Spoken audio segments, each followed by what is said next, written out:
on arrive vraiment de tous travailler ensemble, de soutenir ceux qui ont peut-être pas les moyens de s'entraider entre eux-mêmes.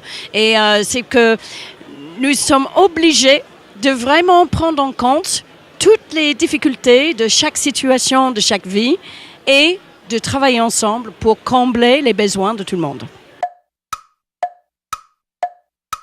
Chaque entreprise a son propre personnalité, ses propres façons de faire des choses.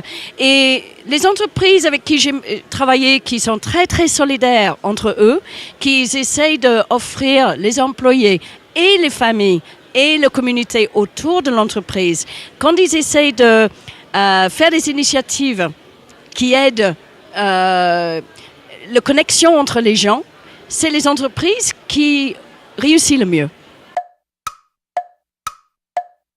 Les entreprises aujourd'hui qui sont tellement dans l'optique de gagner de l'argent, de dépenser le moins d'argent possible, que moi, des fois, je trouve qu'ils oublient la vraie raison d'être là. Et la vraie raison, c'est d'avoir le travail pour tout le monde, pour produire un produit ou un service de la meilleure qualité possible. Et quand on chasse que l'argent, on oublie l'homme. Et si on oublie l'homme, on a des employés qui sont tristes, qui n'y arrivent pas, qui sont stressés. Et ça, c'est dommage.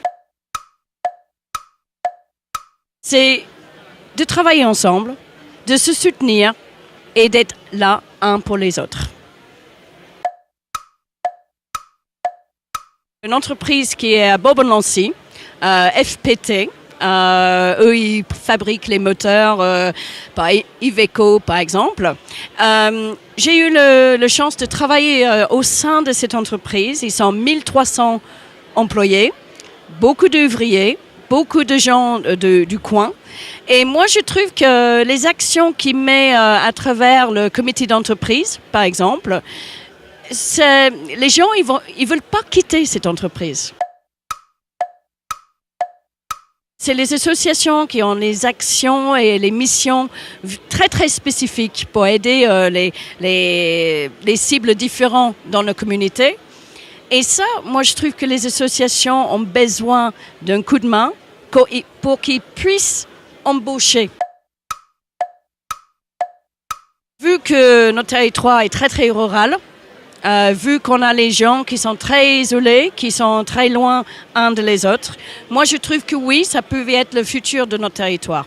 Par exemple, je vois les marchés de producteurs locaux, par exemple le marché de Saint-Julien-en-Jonzy, le marché de Saint-Julien-en-Civry, les deux marchés, et je vois qu'ils regroupent ceux qui travaillent des produits ici sur notre terrain, et le consommateur, il le veut. Il veut ces produits-là. Donc oui, moi je trouve qu'être solidaire entre nous tous, ça peut que créer une belle ambiance pour nos enfants et le futur de notre territoire.